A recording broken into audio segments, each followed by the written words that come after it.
Good evening and thanks for being with us. I'm Sam Wright. I'm Brian Allen. After receiving preliminary approval in October, local and state officials tonight are confident that South Dakota will be getting a federal grant worth a bit over $500,000. And its purpose is to aid law enforcement in fighting domestic violence. Our Cooper Seymour with more in our top story at this 6 o'clock hour. Hey, Cooper.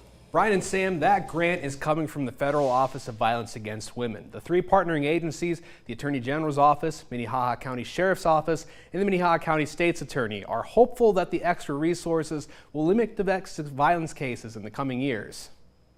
Just to start, Minnehaha County State's Attorney Daniel Hagar and Attorney General Marty Jackley say efforts to combat domestic violence in the state are about to ramp up. A $518,000 grant over 3 years will help fund a new deputy state's attorney and a part-time deputy sheriff, both in Minnehaha County. Their sole responsibilities will be to work on domestic violence crimes targeting the most vulnerable cases. we will start really targeting those high-risk domestic violence offenses, those intimate partner violence offenses, making sure that we are paying close attention to them. Both say those repeat offenders in particular will be a big part of their efforts in limiting domestic violence cases. We know over time and recidivism, those are the cases that escalate, unfortunately, and can result in more serious crimes, and we can get ahead of this. Looking at those repeat offenders, making sure that they're held accountable, making sure that we're protecting those victims from that repeat offense.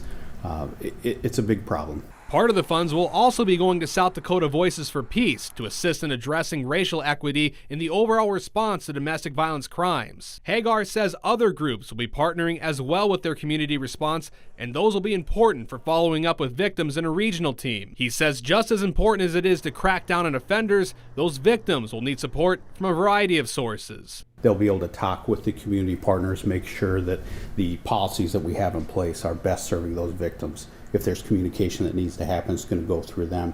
They're going to know every day when they come into work what they're working on. Now in the future, some funding will also be used to create a statewide domestic violence fatality review commission with the help of the Pennington County State's Attorney. Both Hagar and Jackley say this is meant to take the effort statewide and help crack down on some of those crimes.